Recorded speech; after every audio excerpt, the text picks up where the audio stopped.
संक्रांत उत्सवाच्या पार्श्वभूमीवर बंदी असलेल्या नायलॉन मांजा चोरी छुपे पद्धतीने विकला जात असल्याची माहिती येवला शहर पोलिसांना मिळाली होती। दरम्यान येवला शहरातील नागड दरवाजा परिसरात छापा घालून इम्रान इक्बाल शेख याला 18 नायलॉन मांजा संदर्भात ताब्यात घेण्यात आले असून त्याच्यावर प्रचलित कायद्यानुसार कारवाई करण्यात येत आहे। दरम्यान नायलॉन मांजाचा वापर व विक्री करणाऱ्या विरोधात देखील गुन्हे दाखल करणार असल्याची माहिती पोलीस निरीक्षक अनिल भवारी यांनी दिली आहे।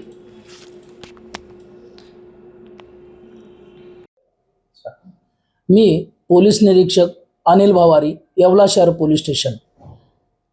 आमचे SP नाशिक जिल्ह्याचे श्री बाळासाहेब पाटील यांनी काही दिवसापूर्वी आम्हाला सूचना केल्या होत्या की नायलॉन मांजा याच्यामुळे अपघाताचे तसेच मृत्यूचे प्रमाण वाढलेले आहे, तसेच पशुपक्षी यांनाही इजा होते। ह्या सर्व नायलॉन मांजा विक्री करणारे यांचा शोध घेऊन त्यांच्यावर कारवाई करा। माननीय SP सरांच्या आदेशाप्रमाणे आम्ही आमचे खबरे ॲक्टिवेट केले होते आणि नायलॉन मांजाचा शोध घेण्याचं काम चालू होतं।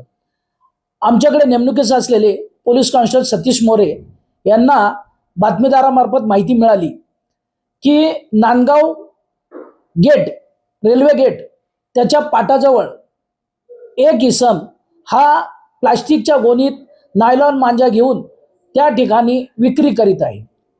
अशी माहिती मिळाल्यानंतर आम्ही त्या ठिकाणी 2 पंचासमक्ष छापा टाकून केलेल्या कारवाईमध्ये इसम नामे इम्रान इक्बाल शेख हा आम्हाला नायलॉन मांजासह मिळून आला। त्याच्याकडे एकूण 18 फिरक्या ज्याला नायलॉन मांजा गुंडाळला होता असा 7,800 रुपये किमतीचा मुद्देमाल मिळून आला। त्याला या प्रकरणी ताब्यात घेऊन त्याच्यावर कारवाई करण्यात आलेली आहे।